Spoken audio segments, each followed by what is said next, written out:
Subscribe करें हमारे YouTube channel superfast news को और साथ ही प्रेस करें बेल आइकन ताकि आप हमारी लेटेस्ट वीडियो को देख सकें।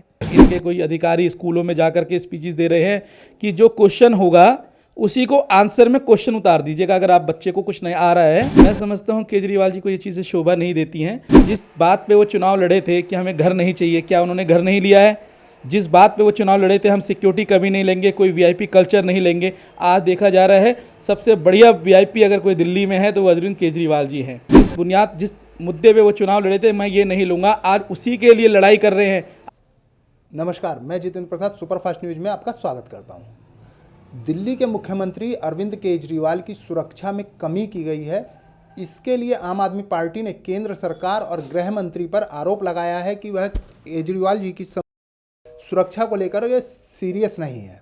हमारे साथ सादतपुर मंडल के महामंत्री लक्ष्मण सिंह डबोला है। हम उनसे जानने का प्रयास करते हैं कि क्या भाजपा केजरीवाल से चिढ़ करके यह सब कर रही है। डबोला जी, आपका स्वागत है।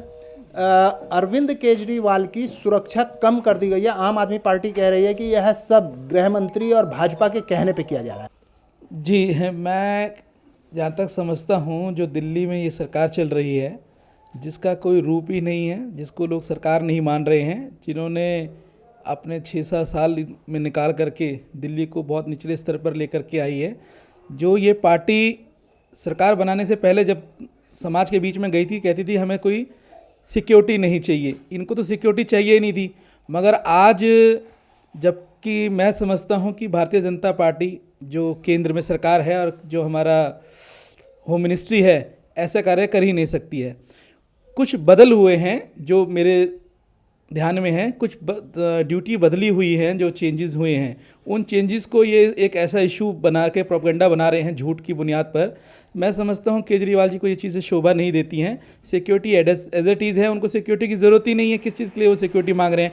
जिस बात पे वो चुनाव लड़े थे कि हमें घर नहीं चाहिए, क्या उन्होंने घर नहीं लिया है? जिस बात पे वो चुनाव लड़े थे हम सिक्योरिटी कभी नहीं लेंगे, कोई वीआईपी कल्चर नहीं लेंगे, आज देखा जा रहा है सबसे बढ़िया वीआईपी अगर कोई दिल्ली में है तो वो अरविंद केजरीवाल जी हैं। आप उनकी कोई भी रोड शो, आजकल चुनाव चल रहे हैं, जिन रोड शो में जा रहे हैं कितनी सारी सिक्योरिटी लेकर के वो चल रहे हैं, क्या कारण है? जिस मुद्दे पे वो चुनाव लड़े थे मैं ये नहीं लूँगा, आज उसी के लिए लड़ाई कर रहे हैं, आज उसी के लिए दूसरी पार्टियों के ऊपर वो एलिगेशन लगा रहे हैं। तो क्या आप कह रहे हैं कि वो नहीं मांग रहे थे तो क्या आप उनकी सिक्योरिटी वापस करवा लेंगे क्या बीजेपी? नहीं, बीजेपी का कोई रोल ही नहीं है जी इसमें, है कि नहीं? बीजेपी का क्या रोल? बीजेपी क्यों इनकी सिक्योरिटी हटाना चाहेगी, है ना? बीजेपी तो सबका साथ सबके विकास की परिभाषा में पार्टी चलती है। वो तो इनको और सुरक्षा देना चाहती है क्योंकि उन्हें पता है इनको कोई भी लपेट के चले जाता है कहीं पर भी। तो भारत में एक ऐसी सरकार है जो किसी भी व्यक्ति को गलत तरीके से नहीं देखती है। जैसे भी हों, हैं तो प्रदेश के मुख्यमंत्री और भारतीय जनता पार्टी केंद्र में है तो उनका दायित्व बनता है इनको सुरक्षा देने का, और उन्होंने सुरक्षा रखी भी हुई है। अच्छा, कहें तो ये मुख्यमंत्री आम आदमी पार्टी कह रही है कि दिल्ली में भाजपा ने बहुत बड़ा करप्शन किया है, भ्रष्टाचार है नगर निगम में, तो इसके बारे में क्या कहेंगे आप? जी, मैं तो नहीं मानता हूँ। मैं जिस तरह पे मैं जहाँ पे राजनीति कर रहा हूँ, मैं एक मंडल का महामंत्री हूँ और मेरे शीर्ष नेतृत्व ने जहाँ तक हमने देखा है न्यूज़ के माध्यम से, सोशल मीडिया के माध्यम से, जो 13,000 करोड़ का मुद्दा हम लोग भारतीय जनता पार्टी का एक एक कार्यकर्ता सड़कों पर निकल करके आया है ना, अरविंद केजरीवाल जी को घेरा, मगर अरविंद केजरीवाल जी ने एक बार भी इसके ऊपर जवाब नहीं दिया।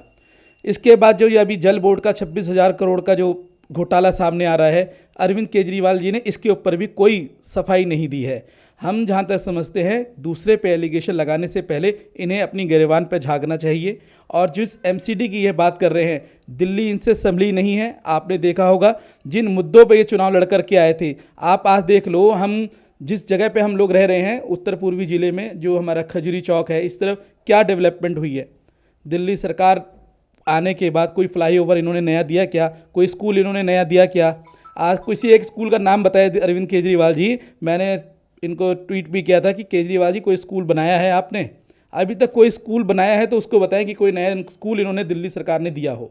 नहीं दिया है। ये झूठे बातें कर रहे हैं। जैसे हर बात का बदलने का इनका स्वभाव है, उसी तरीके से बात करें, जी लगा के बात करते हैं, मगर ज़मीन पर कोई कार्य हमें दिखता नहीं है। लेकिन बात करें तो दिल्ली में पिछली बार रिजल्ट भी बढ़िया आया था। दिल्ली में शिक्षा का स्तर भी सुधरा हुआ बताते हैं लोग।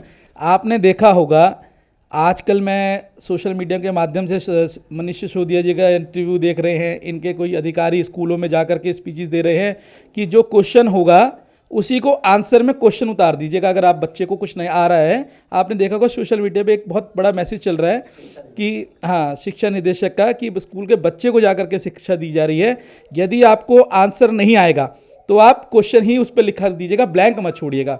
ये कैसी शिक्षा दिल्ली में हम दे रहे हैं।